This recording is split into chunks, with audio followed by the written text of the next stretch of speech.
আমার টুপি, আমার দাড়ি, আমার জুব্বা, আমার ঈমান থাকলেই তো আমল কবুল হবে। আর ঈমান যদি চলে যায়, আমল কখনো কবুল হবে?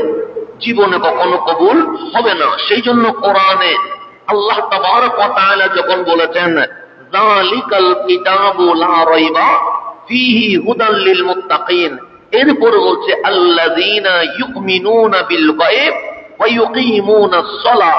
আগে ঈমান, এরপর নামাজ। আল্লাযীনা ইউমিনুনা বিল গায়ব, যারা না দেখে ঈমান এনেছে, ওয়া ইউকিমুনাস সালাহ, বুকে ঈমান নিয়ে এরপর আমল করেছে, আল্লাহ বলে তারা দুনিয়াতেও সফল হয়ে গেছে, আখিরাতে জান্নাতি হয়ে গেছে। তাহলে ঈমানও লাগবে, আমলও লাগবে। শুধু ঈমান আছে আমল নাই হবে না, শুধু আমল আছে ঈমান নাই হবে না। পাসপোর্টও লাগবে, ভিসাও লাগবে, ঈমানও লাগবে, আমলও লাগবে। দুইটা যখন ঠিক হবে, কাল আখিরাতে আল্লাহ নিজেই আপনাকে জান্নাত গিফট করে দিয়ে দিবে। তাহলে আমরা সময় আসছি, যে সময় ফিতনার সময়, ঈমান রাখা বড় কঠিন। সেজন্য রাসূল পাকের তাযীমের উপর ঈমান আনতে হবে। আবার আমার নবী যে নিয়ামতগুলো দিয়ে গেছে, ওই নিয়ামতগুলোরও সম্মান করতে হবে। রহমতুল লিল আলামিন, উনি অসংখ্য নিয়ামত দিয়েছেন। যেমন কোরআন দিয়েছেন, ইসলাম দিয়েছেন, মসজিদ দিয়েছেন, কালিমা দিয়েছেন। এভাবে অসংখ্য নিয়ামত আমার রাসূল দিয়েছে কি দেয় না? দিয়েছে। যদি রাসূল না হইতো আমরা উম্মত হইতে পারতাম না। যদি নবী না আসতেন আমরা কোরআন পাইতাম না। যদি কোরআন না আসতেন আমরা মসজিদ পাইতাম না। যদি আমরা মসজিদ না পাইতাম, আজকে জুমার কোন আলোচনা বয়ান হইতো না। আমার কামলিওয়ালা রাসূল যত নিয়ামত দিয়ে গেছে, তার মধ্যে অন্যতম দুইটা নিয়ামত আছে। একটা নিয়ামতের নাম আহলে বাইতে রাসূল, আর একটা নিয়ামতের নাম সাহাবী রাসূল। নিয়ামত কয়টা হয়ে গেছে? অনেক নিয়ামতের মাঝে অন্যতম দুইটি নিয়ামত। একটা হচ্ছে আহলে বাইতে রাসূল তথা নবীর পরিবার, আর একটা হচ্ছে আসহাবে রাসূল, যারা মক্কায় মদিনায় আমার নবীর কদমের সঙ্গী হয়ে আজকের যে ইসলাম, এটা আমার রক্ত দিয়ে আসে নাই। আজকের যে ইসলাম, এটা আমাদের পরিশ্রম দিয়ে আসে নাই। এটা সাহাবায়ে কেরামের কোরবানির মাধ্যমে এসে গেছে। বদরে আমরা ছিলাম না, সাহাবায়ে কেরাম ছিল। উহুদে আমরা ছিলাম না, সাহাবায়ে কেরাম ছিল। হুনাইনে আমরা ছিলাম না, সাহাবায়ে কেরাম ছিল। খন্দকে আমরা ছিলাম না, সাহাবায়ে কেরাম ছিল। কারবালায় আমরা ছিলাম না, আহলে বাইত রাসূল ছিল। যখন ইসলাম প্রচার করা দরকার, ইসলাম সমগ্র বিশ্বে পৌঁছানো দরকার, তখন বদরে সাহাবী, উহুদে সাহাবী, হুনাইনে সাহাবী, খন্দকে সাহাবী, আর কারবালায় যখন ইসলাম জিন্দা করা দরকার, তখন আমার নবী আমাদেরকে কোরবানি দেয় নাই, নিজের পরিবারকে কোরবানি করে দিয়েছেন। তাহলে সাহাবীও লাগবে, আহলে বাইতে রাসূলও লাগবে। এখন আহলে বাইতে রাসূল কাকে বলে, সাহাবী রাসূল কাকে বলে, এটা আমি বললে হবে না। আমি যে আজ জুমার বয়ানে এসেছি, এখানে আমার কথা চলবে না, এখানে আমার আব্বাজানের কথা চলবে না, এখানে চলবে আল্লাহ এবং রাসূলুল্লাহর কথা। কথা ঠিক কিনা? এর বাইরে কি কোনো আলোচনা চলবে? এটা নাট্যমঞ্চ নয় যেখানে নাটক করবে, এটা গানের মঞ্চ নয় যে এখানে গান করবে, এটা প্যাকেজ নয় যে এখানে মনোরঞ্জন করবে। এটা জুমার বয়ান একমাত্র আল্লাহ এবং রাসূল যা বলেছে তা পৌঁছায়া দেওয়া খতিবের দায়িত্ব হয়ে গেছে। কথা ঠিক না? আল্লাহ নিজে আহলে বাইতের সংজ্ঞা দিচ্ছেন, আমি দিচ্ছি না। রব্বুল আলামিন বলছেন, ইন্নামা ইউরিদুল্লাহু লিইয়ুযহিবা আনকুমুর রিজসা আহলাল বাইত ওয়া ইউতাহহিরাকুম তাতহীরা। আল্লাহ বলছে আহলে বাইত কারা? আল্লাহ বলছে ইন্নামা ইউরিদুল্লাহু লিইয়ুযহিবা আনকুমুর রিজসা আহলাল বাইত। ওহে নবীর পরিবার, আমি আল্লাহ আপনাদেরকে বলছি। কাকে? আমাকে না, আপনাকে না, রাসূলের পরিবার আহলে বাইতকে বলছে। নিশ্চয়ই আল্লাহর চাওয়া হচ্ছে, আল্লাহর ইচ্ছে হচ্ছে, আল্লাহর মানসা হচ্ছে, আপনারা যারা আহলে বাইত আছেন, নবীর পরিবার আছেন, তাদেরকে সকল অপবিত্রতা, পাপ থেকে দূরে রাখবো। ওয়া ইউতাহহিরাকুম তাতহীরা, কিয়ামত পর্যন্ত পবিত্র রাখার দায়িত্ব আমি আল্লাহ নিজেই নিয়ে নিয়েছি। এটা ঘোষণা কার? আল্লাহ। ওয়া ইউতাহহিরাকুম তাতহীরা, আল্লাহ বলছে ইউতাহহিরাকুম তাতহীরা, আপনি তো পবিত্র রাখার দায়িত্ব ইচ্ছে হচ্ছে আমি আল্লাহ। আপনারা কখনো গুনাহতে যাবেন না। কেন? গুনাহ থেকে দূরে রাখবো, আপনারা পবিত্র থাকবেন, তহেরা থাকবেন, নিষ্পাপ থাকবেন, মাহফুজ থাকবেন, মাসুম থাকবেন। এটা রাখার দায়িত্ব আমি আল্লাহ নিজেই নিয়ে নিয়েছি। তাহলে আমরা পাপ করি, আমরা গুনাহ করি, কিন্তু আল্লাহ বলছে ওগো নবীর পরিবার, আপনাদেরকে আমি সমস্ত নাপাকি, সমস্ত গুনাহ থেকে দূরে রাখবো। ওয়া ইউতাহহিরাকুম তাতহীরা, আপনাদেরকে কিয়ামত পর্যন্ত পবিত্র রাখার দায়িত্ব আমি আল্লাহ নিজে নিয়ে নিয়েছি। ওনাদের নাম আহলে বাইত। এখন আহলে বাইত যে নবীর পরিবার, নবী আমারও পরিবার আছে, আপনারও পরিবার আছে, আমাদের সকলের পরিবার আছে না? আছে। আমাদেরও ছেলে আছে, মেয়ে আছে, আপনাদেরও ছেলে মেয়ে আছে। তো আমার পরিবার নিয়ে তো কেউ আলোচনা করে না, আপনার পরিবার নিয়ে কেউ আলোচনা করে না, কারণ যার যার পরিবার তার হয়ে থাকবে। কিন্তু রসুলের পরিবার, এটা আমরা কি করব? সকলের তো পরিবার আছে, তো নবীর পরিবার নিয়ে আমাদের দায়িত্ব কি? তা আমার আল্লাহ যখন হাবিবুল্লাহকে মক্কা থেকে মদিনায় নিয়ে আসলেন, আল্লাহ বলছেন হাবিব আপনি দেখবেন ইজা জাআ নাসরুল্লাহি ওয়াল ফাত, বিজয় আসবে, বিজয়ের পতাকা উড্ডীন হবে, তখন দেখবেন দলে দলে মানুষ আপনার কদমে এসে উম্মত হইয়া মুসলমান হওয়া শুরু হয়ে গেছে। ঘোষণা কার? আল্লাহ। আল্লাহ বলছে এই ইসলামে 500 জন 600 জন এগুলো থাকবে না, 1000 জন 1400 জন এগুলো থাকবে না। সময় আসবে লক্ষ লক্ষ মানুষ আপনি নবীর কদমে এসে বায়াত হয়ে মুসলমান হয়ে যাবে। সেই জন্য এখন মুসলমানের সংখ্যা কম না বেশি? বেশি না? 200 কোটি প্লাস মুসলমান। মক্কা দিনে অনেক বেশি, কিন্তু রসুলের জামানায় 700 জন 500 জন 1000 জন 1400 জন। তা আমার নবীর জামানায় মক্কায় তো মানুষ গণা যায় 10 জন 12 জন 20 জন 40 জন 50 জন, এগুলো মানুষ গণা যায়। পুরা মক্কাবাসী একদিকে, আমার নবীর সাথে 40-50 জন আরেকদিকে। তো আমার রসুল তখন বলতেন সাহাবী আমার, সময় আসবে এই মক্কা ইসলামই বিজয় করবে। সময় আসবে খানায়ে কাবার ভেতরে 360 মূর্তি থাকবে না। সময় আসবে এই কাবার সামনে আমার বেলাল এমন আযান দিবে, সেই আযান লৌহ কলম আরশ পর্যন্ত কবর হয়ে যাবে। এটা আমার রাসূল বলতেছেন। সময় আসবে মক্কায় মুশরিক থাকবে না, সবাই কি হয়ে যাবে? মুসলমান হয়ে যাবে, আমি নবীর কদমে চলে আসবে। সময় আসবে ইয়াসরাফ থাকবে না, এটা মদিনা হইয়া ইসলামের রাজধানী হয়ে যাবে।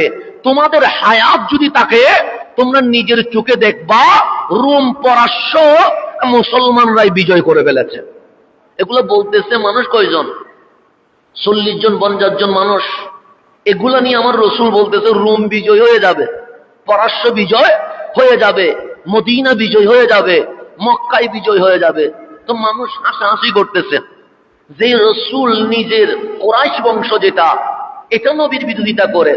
আবু জেহেল আমার নবীকে মারতে আসে, আবু লাহাব রসুলকে গালি দেয়, উতবা সাইবা নবীর পিঠের উপরে উটের বুড়ি তুলে দেয়। যেই রসুলের উপর এত আক্রমণ, মাত্র 30-40-50 জন মানুষ নিয়েছে, আর কোটি মক্কাবাসী এই নবীর বিরুদ্ধে অবস্থান করছে।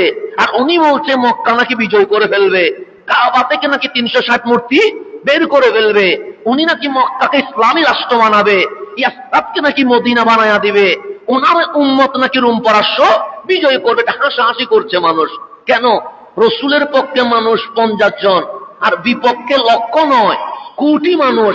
তো কোটি মানুষ যার বিপক্ষে, উনি কি কখনো জিততে পারে? সবাই হাসাহাসি করছে, একটু পাগলামি করছে। তা আমার রসুল বলে, যদি আমার কথা মক্কা বিজয় হওয়া সঠিক হয়, কাবা থেকে মূর্তি ভেঙে বের করে দেওয়া যদি সঠিক হয়, মদিনা ইসলামী রাজধানী হবে এটা যদি সঠিক হয়, রোম পরাস্য বিজয় হবে এটা যদি সঠিক হয়, তাহলে আমার কথা মেনে নাও, তোমরা কবরে গেলে পৌঁছে যাবে না, আখিরাতে উঠতে হবে, আল্লাহর সামনে দাঁড়াইতে হবে, ভালো কাজ করলে জান্নাত, খারাপ কাজ করলে জাহান্নাম। এটা নিয়ে মানুষ মক্কায় হাসাহাসি করছে।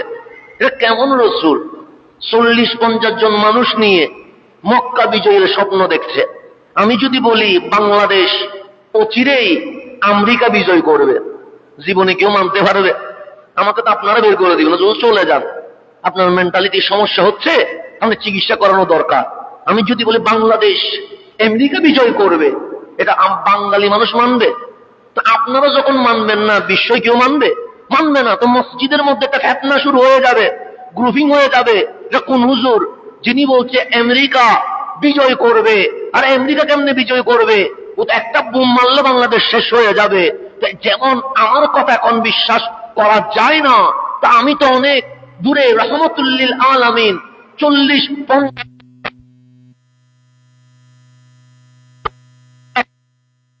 বেদুইন এসে বললেন, আপনি এগুলো কি বলছেন?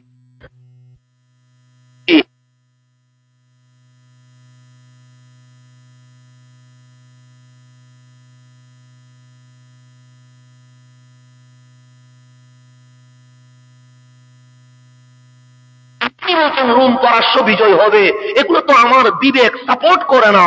আপনি বলছেন কবর থেকে মানুষ আবার উঠবে, আপনি বলছেন আখিরাতে আল্লাহর সামনে দাঁড়াইতে হবে, এগুলো কি বলছেন?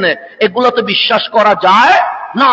তা আমার নবীজি ওই আরব বেদুইনের হাত, ডান হাত এভাবে করে ধরলেন, ধরে বলছেন, তুমি দেখবে এই মক্কা বিজয় হবে, তুমি দেখবে, তুমি দেখবে। খানায়ে কাবা থেকে 360 মূর্তি বের করা হচ্ছে, তুমি দেখবে। এই কাবার সামনে আমার বেলাল আযান দিচ্ছে, তুমি দেখবে। ইয়াসরাব ইয়াসরাব থাকবে না, এটা মদিনা হয়ে যাবে। তুমি দেখবে রোম পারস্য আমার মনোনীত খোলাফারা বিজয়ী করে ফেলবে। তুমি যখন এগুলো দেখবে, কাল হাসরের ময়দানে তুমি যখন উঠবে, আমি নবী আজকে যেরকম তোমার হাত এইভাবে করে ধরেছি, কাল কিয়ামতের দিন আমার আল্লাহর সামনে তোমার হাত এইভাবে করে ধরে আমি সত্যায়ন করব যে আমি যে বলছিলাম মক্কা বিজয় হবে, হয়েছে কিনা আল্লাহর সামনে বলো। আমি যে বলছিলাম রোম পারস্য বিজয় হবে, হয়েছে কিনা সাক্ষী দাও। সেদিন তোমার সাথে আমার সাথে আল্লাহর সামনে দেখা হবে। এটা কাকে বলতেছে? গ্রাম্য মানুষকে বলতেছে, সেদিন দেখা হবে। কিন্তু তোমার হাত আমি ছাড়বো না, তোমার হাত এইভাবে করে আমি ধরবো, সেদিন দেখা হবে ইনশাআল্লাহ।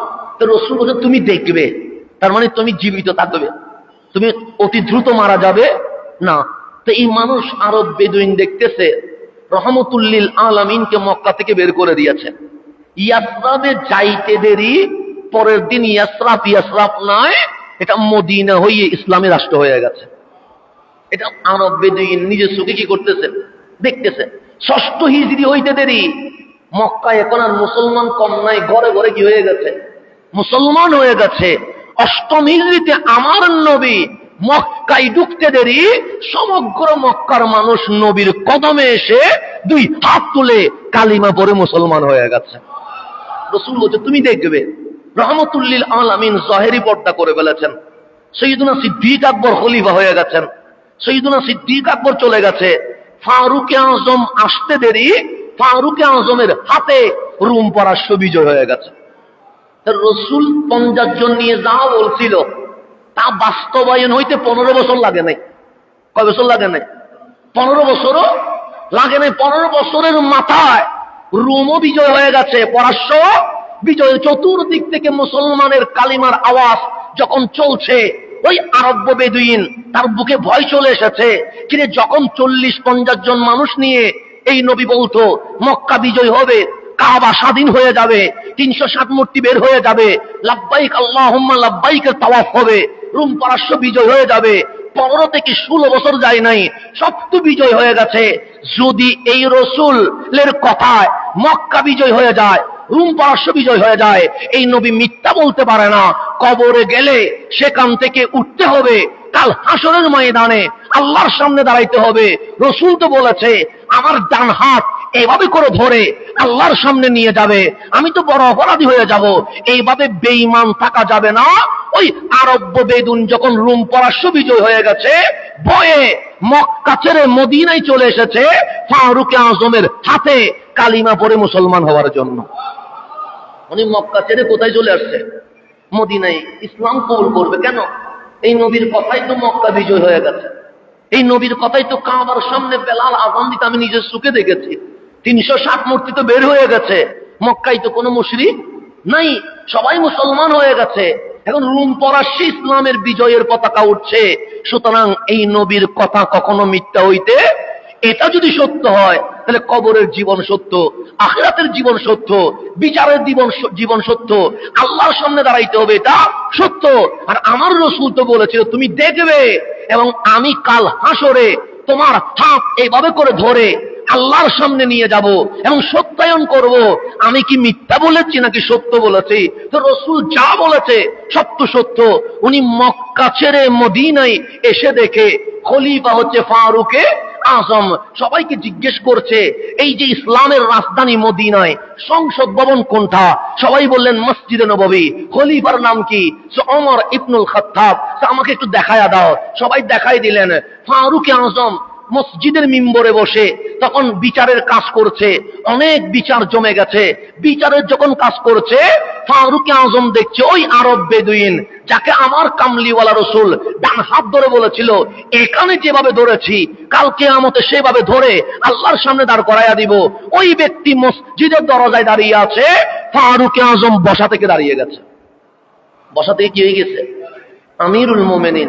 আমরা দাঁড়ায় যাই প্রেসিডেন্ট আসলে, আমরা দাঁড়ায় যাই কোন এমপি মন্ত্রী উপদেষ্টা আসলে। ফারুকে আজম ওই আরব গ্রাম্য লোককে দেখে কি হয়ে গেছে? সবাই অবাক হয়ে গেছে। কিরে, আমিরুল মুমিনিন, খলিফাতুল মুসলিমিন, একটা দেশের বাদশা নয়, অর্ধ জাহানের প্রেসিডেন্ট। শুধু অর্ধ জাহানের প্রেসিডেন্ট নয়, কথা বলে মদিনায় পুরা বিশ্ব কি করে ওঠে, কেঁপে উঠে। এরকম আমিরুল মুমিনিন দাঁড়িয়ে গেছে এক গ্রাম্য লোকের সম্মানে। সবাই বললেন মা বালক, আই আমিরুল মুমিনিন আপনার কি হয়েছে? আই খলিফাতুল মুসলিমিন আপনার কি হয়েছে? আপনি তো সহজে কারোর জন্য দাঁড়িয়ে যাওয়ার কথা না, কিন্তু এক আরব বেদুইন লোক আসছে, আপনি বসা থেকে দাঁড়িয়ে গেছেন, ঘটনা কি? তখন উনি বলছেন শোনো, তোমরা হয়তোবা জানো না আমি তাকে ভালো করে চিনি। আমরা যখন মাত্র সংখ্যায় 40 থেকে 50 জন ছিলাম, রহমতুল্লিল আলামিন বলেছিল মক্কা বিজয় হবে, রহমতুল্লিল আলামিন বলেছে রোম পারস্য বিজয় হবে। সে তখন রাসূল পাকের সামনে এসে বলেছিল এটা বিশ্বাস করা যায় না, পুরা মক্কা আপনার বিরুদ্ধে, কেমনে মক্কা বিজয় হবে, কেমনে রোম সিরিয়া বিজয় হবে? তখন আমার রাসূল তার ডান হাত এইভাবে করে ধরে বলেছিল তুমি দেখবে মক্কা বিজয় হবে, তুমি দেখবে মদিনা বিজয় হবে, তুমি দেখবে রোম সিরিয়া বিজয় হবে। তবে শুনে রেখো কাল হাসরের ময়দানে তোমাকে আমি যেইভাবে দুনিয়াতে ধরেছি এইভাবে ধরে আল্লাহর সামনে জিজ্ঞেস করব। ফারুকে আজম বলছে সেদিন আমি বুঝে গেছি, যেদিন আমার রাসূল বলেছে তোমার হাত আমি হাসরের ময়দানে এইভাবে করে ধরবো, সেদিন আমি বুঝে গেছি সে বেঈমান থাকবে না, সে ঈমান আনবে। কেন? রাসূলে পাক কাল হাসরে যার হাত ধরবে তাকে কখনো জাহান্নামে নিতে পারবে না, তাকে রাসূল জান্নাতে পৌঁছায়া দিয়ে দিবে। আমি সেদিন বুঝে গেছি সে জান্নাতি, কারণ রাসূলে পাক বলছে কাল হাসরে আমি তোমার হাত ধরবো, আল্লাহর সামনে নিয়ে যাব। সেদিন আমি উমর বুঝে গেছি আজকে ঈমান না আনলেও সে 20 বছর পর কি আনবে? ঈমান আনবে। কেন? আমার কামলিওয়ালা বলছে শুধু দুনিয়াতে হাত ধরছি তা না, তোমাকে কাল হাসরের ময়দানে এইভাবে হাত ধরবো, আল্লাহর সামনে নিয়ে যাব, জিজ্ঞেস করব আমি নবী কি সত্য বলেছি না মিথ্যা বলেছি। তো রাসূল যদি কারো হাত ধরে, এটা বেঈমান থাকতে পারে না, সে কি হয়ে যায়? ঈমান হয়ে যায়, ঈমানদার হয়ে যায়। সেজন্য আমি সেদিন বুঝে গেছি কামলিওয়ালা ওর হাত ধরবে, সে কত ভাগ্যবান। কাল হাসরে সবাই যখন নফসি নফসি করবে তখন রহমতুল্লিল আলামিন তার ডান হাত ধরে ফেলবে। আর রাসূল যদি হাত ধরে ফেলে তারে কখনো জাহান্নামে নিতে পারে না, সে জান্নাতে পৌঁছাই আমার নবী ওকে ছাড়বে। সুতরাং আমি ওকে দেখে আমি কাশ তামান্না করি, আশা করি কাশ হাবিব যদি আমাদের হাতও যদি এইভাবে ধরে কাল হাসরের ময়দানে, তাহলে আমরাও তো জান্নাতি হয়ে যাব। সে তাড়াতাড়ি দৌড়ে ঢুকে ফারুক আজমের হাত ধরে বলছে সন্দেহ নাই ইসলাম হক, সন্দেহ নাই রাসূল হক, সন্দেহ নাই কোরআন হক। রাসূল যা বলেছিল আমি নিজের চোখে রাআইতু বিআইনাইয়া, 2 চোখে দেখেছি, সব বাস্তব হয়ে গেছে। দুনিয়ার কথা যদি বাস্তব হয় আখিরাতের কথাও বাস্তব হবে। আই ওমর আমাকে কালিমা পড়ায়া সাহাবী হওয়ার সুযোগ তো নাই, তাবি বানায়া দিয়ে দেন, আমাকে তাবি বানাই দেন। উনি ঈমান নিয়ে এসেছেন। তো রাসূল যখন কাউকে ধরে সে জান্নাতে চলে যায়, রাসূল যখন হাসি মুখে কাউরে দেখে ওনারা সাহাবী বানায়া বসাই দেয়, রাসূল যখন দোয়া করে তার তাকবীর পরিবর্তন হয়ে যায়। এটার নাম রহমতুল লিল আলামিন। তা আমার নবী যখন মদিনায় 6 বছর কাটাইয়া ফেলছে, মক্কা বিজয়ের আওয়াজ যখন চলে আসছে, সিরিয়া থেকে, ইয়ামান থেকে, ফিলিস্তিন থেকে, ইরাক থেকে দলে দলে মানুষ নবীর কদমে এসে কি হওয়া শুরু করছে, মুসলমান হওয়া শুরু করছে।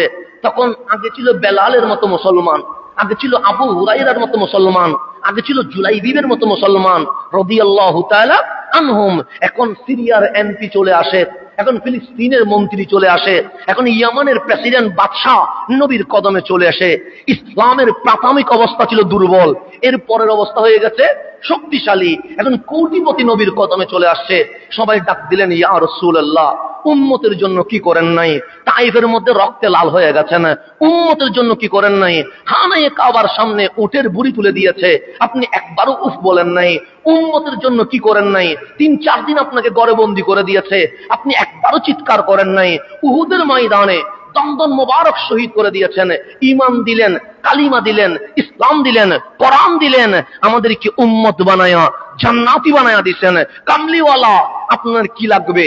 গাড়ি, বাড়ি, টাকা পয়সা, ক্ষমতা যা লাগবে আমরা সব দিয়ে দিব। ইয়া রাসূলুল্লাহ, একবার বলেন আপনার কি লাগবে? আল্লাহ ডাক দিলেন হাবিব। ওরা কি বলে? হাবিব বলে, মওলা, আজ ইসলামের বিজয়ের কথা চলে এসেছে। আপনি যে বলেছেন ইজা জাআ নাসরুল্লাহি ওয়াল ফাত, বিজয়ের ধ্বনি সিরিয়া, ইয়ামান, ইরাক সব জায়গায় আওয়াজ উঠে গেছে। এখন মন্ত্রীও আমার কদমে চলে আসে, এমপিও আমার কদমে চলে আসে, বাদশাও আমার কদমে চলে আসে। তাদের তো অনেক সম্পদ, শিল্পপতি, তারা আমাকে কিছু দিতে চায়, গাড়ি দিতে চায়, বাড়ি দিতে চায়, বাংলো দিতে চায়, টাকা দিতে চায়, সম্পদ দিতে চায়। তো আমি কি বলবো? তখন আল্লাহ বলেন, ইন্না আ'তাইনা কাল কাউসার, যারে আমি কাউসারের মালিক বানাই দিছি, উনি দুনিয়ার মানুষ থেকে কি নিবে? কুল, হাবিব বলেন, লা আসআলুকুম আলাইহি আজরা, তোমাকে যে ইসলাম দিলাম, কোরআন দিলাম, ঈমান দিলাম, বিনিময়ে 1 পয়সাও আমারে দেওয়া লাগবে না। কেন? আমি রাসূল বিনিময় নিতে আসি নাই, আমি রাসূল উম্মতকে জান্নাত দিতে চলে এসেছে। তোমরা আমারে কি দিবা? টাকাও দিও না, পয়সাও দিও না, গাড়িও দিও না, বাড়িও দিও না। রাসূল কি আমাদের বাড়ি চাইছে, সংসার চাইছে, টাকা চেয়েছে, পয়সা চেয়েছে? কিছুই চাই নাই। আপনি যদি মসজিদ টাইস না করেন, তা কি নামাজ হবে না? হবে তো। ফ্যান যদি না লাগান, নামাজ হবে না? হবে তো। এসি যদি না করেন, নামাজ হবে না? হবে তো। খেজুর গাছের ডাল যদি চড়াইয়া দেন, নামাজ কি হবে না? হবে। আপনি নিজ থেকে করেছেন, টাইস করেছে আল্লাহর ঘর, আমার ঘর আমি টাইস করি, আমার মওলার ঘর কেন টাইস করব না? আমার ঘর আমি এসি লাগাই, আমার মওলার ঘরে কেন এসি লাগাবো না? আমার ঘর আমি লাইট দিয়ে সাজিয়েছি, আমার মওলার ঘর কেন লাইট দিয়ে সাজাবো না? এটা আপনি নিজ থেকে করেছেন। কিন্তু মালিক তো বলে নাই বড় একটা মিনার করে দিতে হবে, মালিক তো বলে নাই পুরা মসজিদ টাইস করে দিতে হবে, এটা তো বলে নাই। আমার রাসূল বলছে, সংসার তুমিই করো, তোমার টাকা দিয়ে তোমার পরিবার সামলাও, আমাকে 1 পয়সাও দেওয়ার দরকার নাই। তবে হাবিব বলেন, ইল্লাল মাওয়াদ্দাতা ফিল কুরবা, আমি তোমাদের মাঝে আমার আহলে বাইত, আমার বংশধর রেখে যাচ্ছি। আমার নবীর পরিবারকে যদি সম্মান করো, তাজিম করো, মুহাব্বত করো, আমি নবী তোমাদের উপর খুশি হয়ে যাব। এটার নাম আহলে বাইত। প্রথমে আল্লাহ আহলে বাইতের সংজ্ঞা দিলেন, তারা পাপ থেকে, পাপাচার থেকে তারা দূরে থাকবে, তারা পুত পবিত্র থাকবে। এটা ঘোষণা কার? আল্লাহ। এবং ওদেরকে তাজিম করলে, সম্মান করলে, মুহাব্বত করলে খুশি হয় কে? আল্লাহ। এরপর আসেন সাহাবী কারা, এটাও তো আমাদেরকে শিখতে হবে। যেমন আমি মাহফিল করছি, তাহলে আমি বক্তা, আপনারা আসলেন, আপনারা কি? শ্রোতা। বক্তা আমি, শ্রোতা আপনারা। কিন্তু আমাদেরকে নিয়ে কেউ কিতাব লিখবে না, আমাদেরকে নিয়ে কেউ বই লিখবে না, বলবে না হাসান মাহফিল করছে আলী সোরাঙে, মুসল্লিগুলো এইরকম, এ কথা কি কেউ বলবে? বলবে না। কিন্তু আমার রাসূল মিম্বরে মাহফিল করছে, সাহাবায়ে কেরাম বসে আছে, আমার মালিক মাহফিল করছে মুহাম্মাদুর রাসূলুল্লাহ সাল্লাল্লাহু, এটা কে বলতেছে? আল্লাহ তাআলা। মিম্বরে যিনি আসীন হয়ে আছে, উনি সাধারণ কেউ নয়, উনি মুহাম্মদ সাল্লাল্লাহু আলাইহি ওয়াসাল্লাম রাসূলুল্লাহ, আল্লাহর রাসূল। এরপর বলছে ওয়াল্লাযীনা মাআহু, যারা ওনার মাহফিলে বসেছে, ওয়াল্লাযীনা, যারা মাআহু, নবীর সাথে আছে, সিদ্দিক আকবর, ফারুক আযম, উসমান যুন্নুরাইন, মাওলা আলী, আনসার ও মুহাজির রাদিয়াল্লাহু তাআলা আনহুম। ওয়াল্লাযীনা মাআহু, যারা আমার নবীর সাথে আছে, ওরা সাধারণ কেউ নয়, ওরা অসাধারণ। আশিদ্দাউ আলাল কুফার, কাফেরের ব্যাপারে বড় কঠিন। রুহামাউ বাইনাহুম, নিজেদের ব্যাপারে বড় দয়ালু। তারপর বলছে তারাহুম রুকআন সুজাদা, তাদেরকে তোমরা দেখবা তারা রুকুতে আছে, সিজদায় আছে, 24 ঘন্টা মাওলার জিকিরে আছে। তারা কারা? বলছে ইয়াবতাগুনা ফাদলাম মিনাল্লাহি ওয়া রিদওয়ানা, তারা দুনিয়ার জন্য দুনিয়া করে না, তাদের একটাই মকসদ, তারা আল্লাহর ফদল করুণা চায়, আল্লাহকে রাজি করতে চায়। ওনাদের নাম সাহাবী। ওনাদের নাম কি? ওয়াল্লাযীনা মাআহু, যারা কার সাথে আছে? আমার নবীর সাথে আছে। তারা কোয়ালিটিপূর্ণ, তাদের পাওয়ার, ইজ্জত, সম্মান অনেক উপরে। তারপর আল্লাহ কি বলছে? সাহাবী, ওদের উপর মালিকের অবস্থান কি?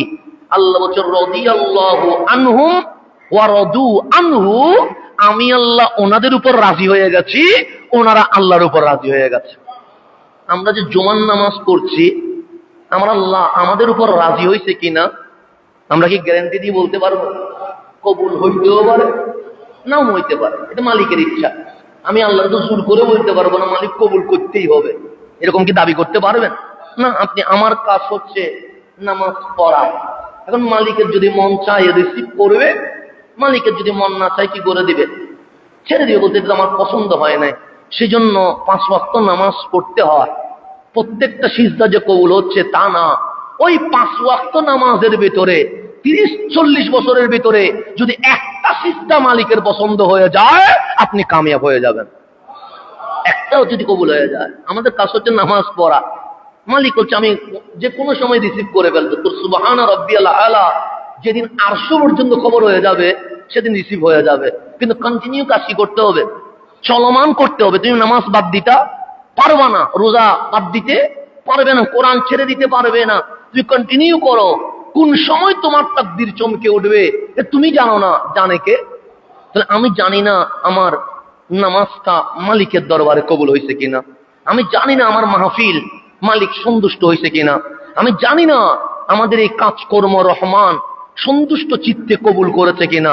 কিন্তু আমরা ভরসা রাখি, আশা রাখি আমার আল্লাহ আমাদেরকে ফেরত দিবে না। কেন? রসুল যখন উম্মতের জন্য কাঁদছে, নিশ্চিত উম্মতের আমল কবুল হয়ে যাবে। কথা ঠিক না? আমার নবী তো আমাদের জন্য কাঁদছে, এখনো কাঁদছে, এখনো চিৎকার করছে, উম্মতি মালিক আমার উম্মতের তো ভুল হবে, তা আমার দিকে তাকায়া উম্মতের জীবনের গুনাহ মাফ করে দা। ও নামাজ পড়েছে, ওর খেয়ালটা অন্যদিকে চলে গেছে, ওর দিকে তাকায়ও না, আমার দিকে তাকায়া উম্মতের নামাজটা কবুল করে না। এটার নাম রহমতুল লিল আলামিন। সেজন্য আমার রসুল বলছেন, ওগো আমার আবু বকর, আমার আল্লাহ আমাকে দুইটা সুযোগ দিছে। কয়টা সুযোগ? দুইটা থেকে যে কোনো একটা নিতে বলছে। দুইটা থেকে যে কোনো একটা। ইয়া রাসূলুল্লাহ, প্রথম সুযোগ কি? আল্লাহ আমাকে বলছে আমার কিয়ামত পর্যন্ত যত উম্মত আসবে তার মধ্যে অর্ধেক উম্মত আমার আল্লাহ বিনা হিসেবে মাফ করে দিয়ে দিবে। অর্ধেক উম্মত মানে কিয়ামত পর্যন্ত। এখন কত কোটি? 200 কোটি। তো 100 কোটি বিনা হিসেবে কোথায় চলে যাবে? জান্নাতে চলে যাবে। এটা ঘোষণা কার? আল্লাহ। সিদ্দিক আকবর বলে এটা তো বড় নিয়ামতের বিষয়, শুকরিয়ার বিষয়, যে আপনার কোটি কোটি উম্মতের মধ্যে আমার আল্লাহ আপনাকে স্পেশাল সুযোগ দিয়েছে যে এই উম্মতের অর্ধেক 50% বিনা হিসেবে কোথায় চলে যাবে? জান্নাতে চলে যাবে। আর অর্ধেক উম্মতের হিসাব হবে। তাহলে অর্ধেক মাফ, অর্ধেক কি হিসাব। আমার রসুল বলে, আবু বকর তাহলে এটা অনেক বড় বিষয়। সিদ্দিক আকবর বলে, হ্যাঁ এটা অনেক বড় বিষয়।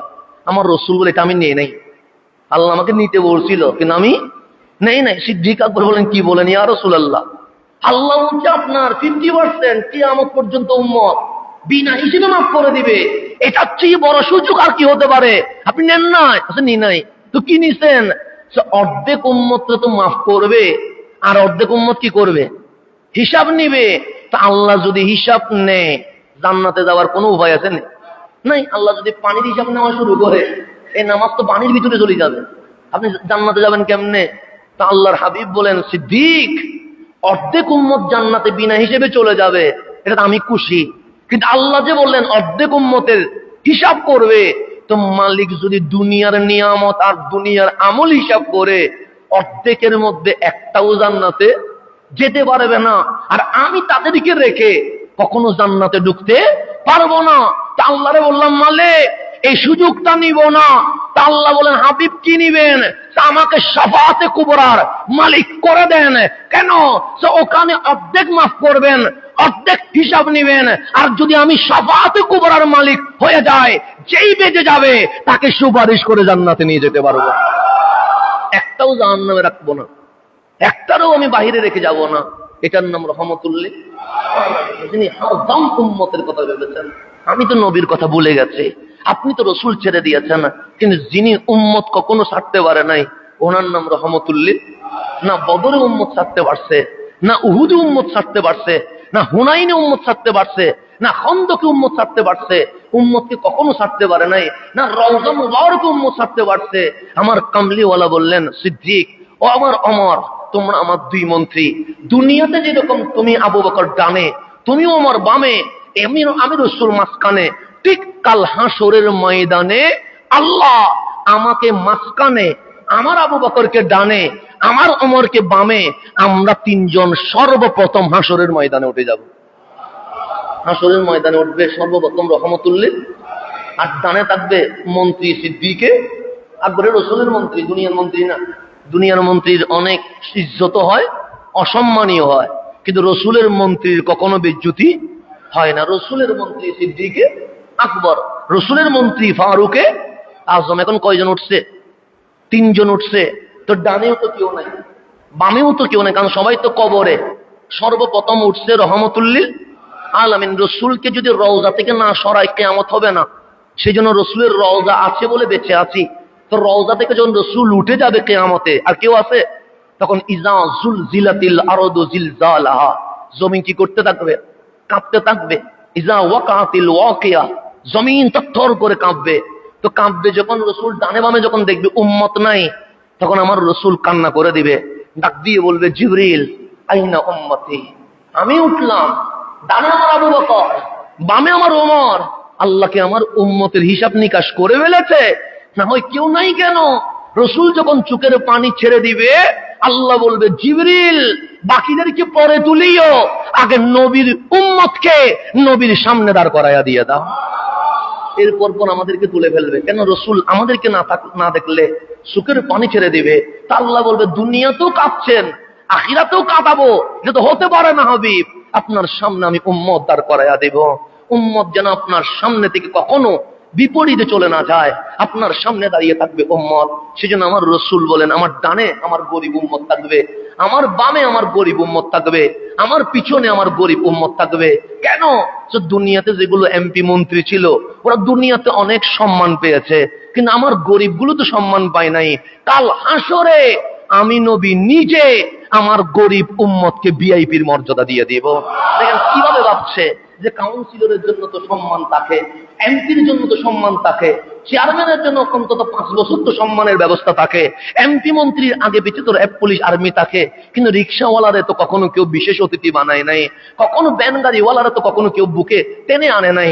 আমার রসুল বলছে, যে রেল লাইনে ঘুমিয়ে আছে তাকে তো কখনো কেউ সুন্দর করে গোসল করায় নতুন কাপড় দেয় নাই।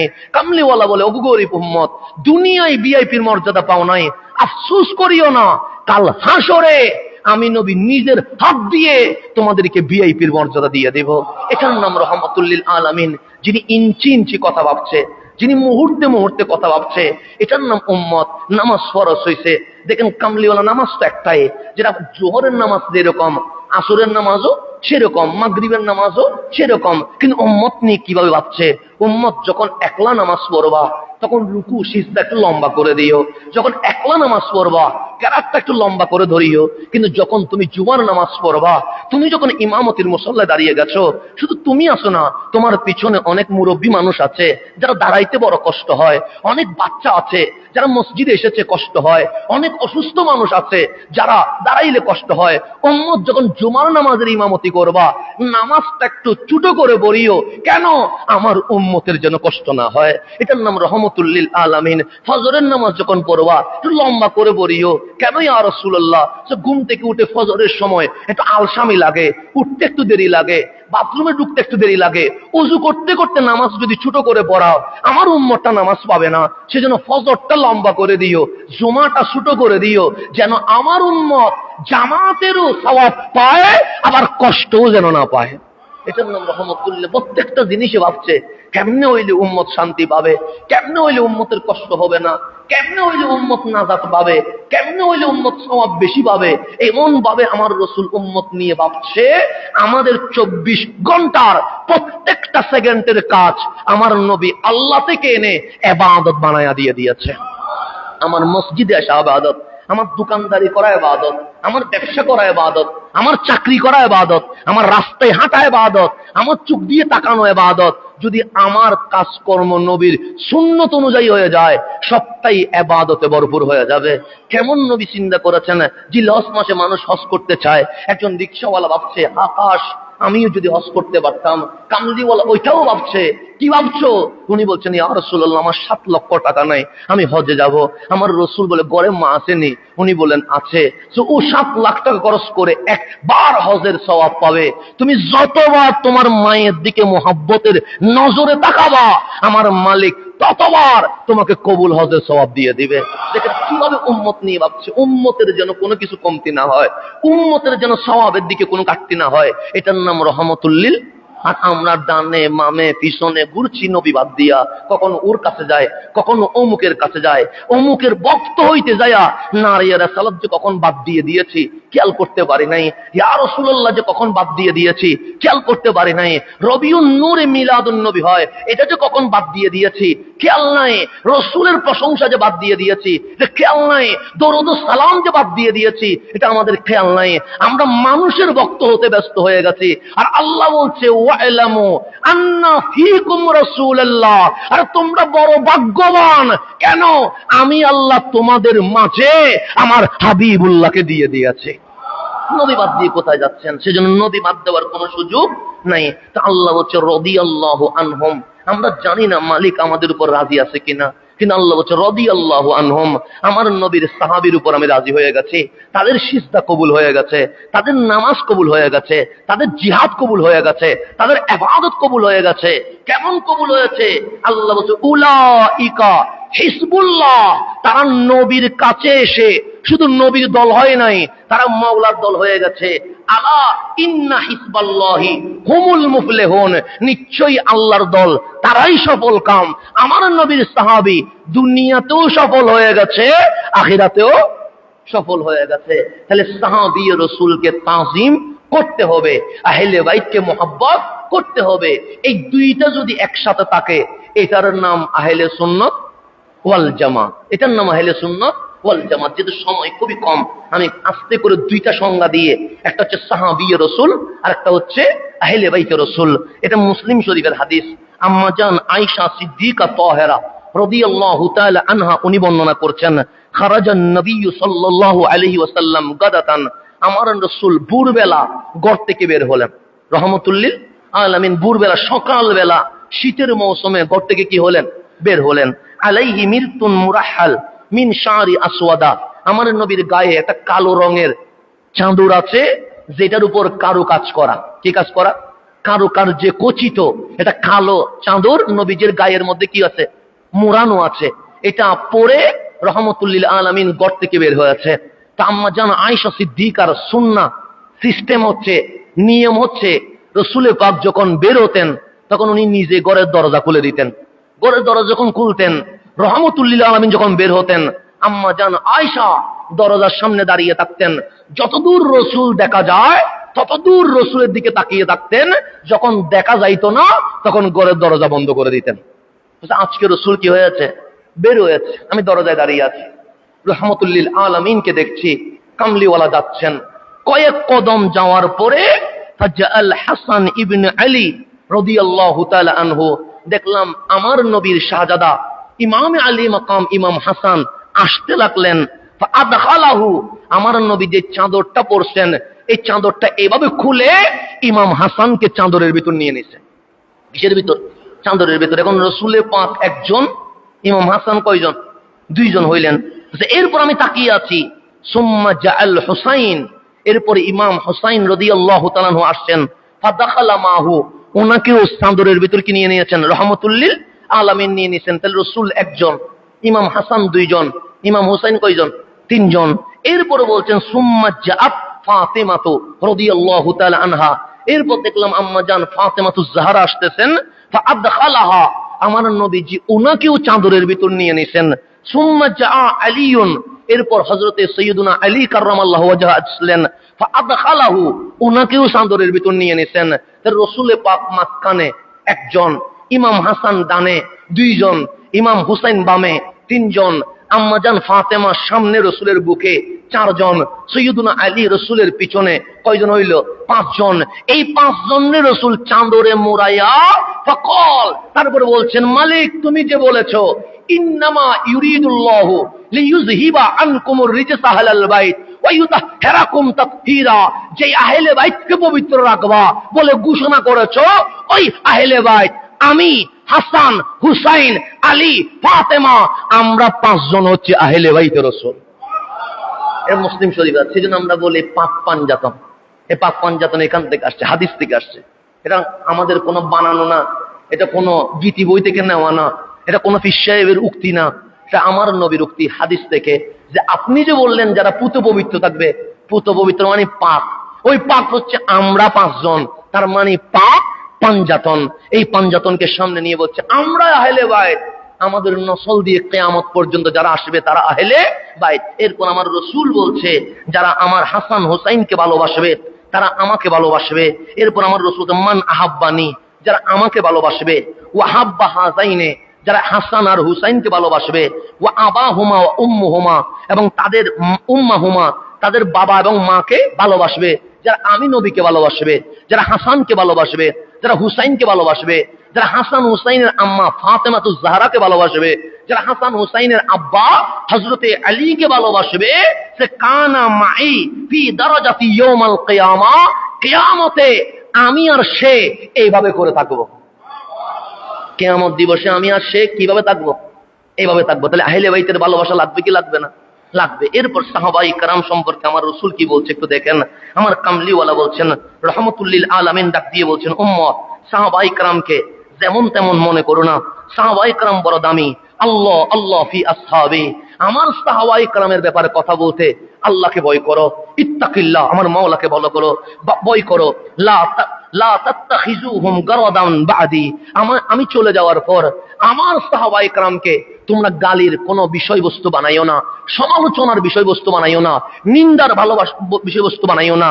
ফামান আহাব্বাহুম ফাবিহুব্বি আহাব্বাহুম, যারা আমার সাহাবীকে ভালোবাসে মূলত তারা আমি নবীকে ভালোবাসার কারণে সাহাবায়ে কেরামকে ভালোবাসে। তাহলে বুঝতে হবে নবীর ভালোবাসা মানে সাহাবীর ভালোবাসা। এরপর বলছে ওয়ামান আবগাদাহুম ফাবিবুগদি আবগাদাহুম, যদি দেখো কেউ আমার সাহাবীকে ঘৃণা করে, হিংসে করে, বিদ্বেষ করে, সে মূলত সাহাবীকে হিংসে করে না, আমি নবীকে বিদ্বেষ করার কারণে আমার সাহাবীদেরকে হিংসা করে, বিদ্বেষ করে। ওয়ামান আযাহুম, যে আমার সাহাবীকে কষ্ট দিবে, ফাকাদ আযানি, সে আমাকে কষ্ট দিবে। ওয়ামান আযানি, যে আমার কষ্ট দিবে, ফাকাদ আযাল্লাহ, সে আল্লাহরে কষ্ট দিবে। ওয়ামান আযাল্লাহ, যে আল্লাহরে কষ্ট দিবে, ফায়ুশিকু আন ইয়াখুযাহু, তাকে অচিরে গ্রেফতার করা হবে, মাওলার আদালতের সামনে আসামি করে দাঁড় করানো হবে, সে কখনো জান্নাতে যেতে পারবে না। তাহলে সাহাবায়ে কেরামের তাজিম লাগবে কি লাগবে না? আহলে বাইতের মোহাব্বত লাগবে কি লাগবে না? লাগবে। আজকে বাংলাদেশের মধ্যে কেউ নাসিবি হয়ে যাচ্ছে, নাসিবি মানে সাহাবায়ে কেরামকে তাজিম করে কিন্তু আহলে বাইতের শান সহ্য করতে পারে না।